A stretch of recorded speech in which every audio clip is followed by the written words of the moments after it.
The Saints getting a 38-27 victory at Indianapolis. New Orleans improving to 4-4 on the season. And with the Dirty Birds dropping a game, they're now 4-4 as well. So New Orleans and Atlanta sit atop the NFC South currently. Going to go back to Lucas Oil Stadium, bring in now Saints color analyst Deuce McAllister. Heck of a game for this black and gold squad, Deuce. There were sometimes, obviously, we were biting our fingernails, but overall, pretty impressive performance from this offense that finally seemed to get the job done in the red zone today. For the Saints, they came out fairly healthy. And when you talk about offensively being able to get down in the red zone outside of just finishing off that last drive, man, that's exactly what this team needed. They pared down some of the stuff that they were doing as far as running, and they just said, hey, look, this is what we like. This is what we want to do.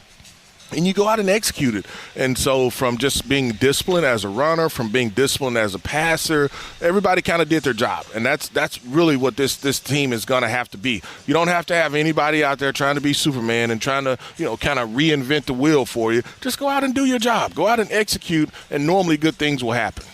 Coming into the game, we knew that the Colts secondary was a matchup advantage for this black and gold squad.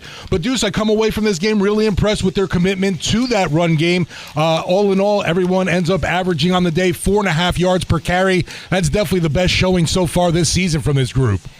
Well, coming into this game, they wanted to run the football. Yeah. I mean, you want to run the football just because, hey, look, I don't want my offensive linemen having to drop back 35, 40 times a game. So if you can run the football, then it does a couple different things. In the first half, the Saints did not possess the ball very long. The Colts had it for right at 19 minutes. And in the second half, the Saints kind of flipped that. They were able to run the football. Even though you led at halftime, you didn't have time of possession. And so by being able to run the football, controlling the game, it keeps your defense fresh, but it also allowed you to kind of dictate the pace and dictate some of the things that you wanted to do.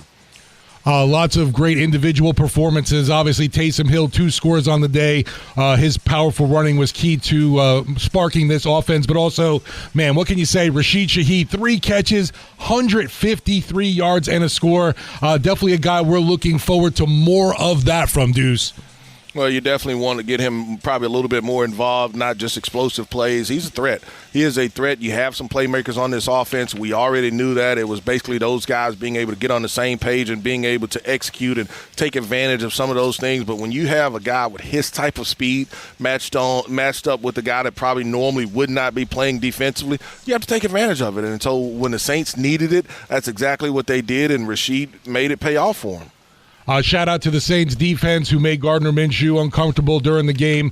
Didn't have a terrible day, but overall 213 yards, 2 touchdowns, and a pick. Was sacked twice. I know hurried a few times. Defense did pretty well against him, I thought.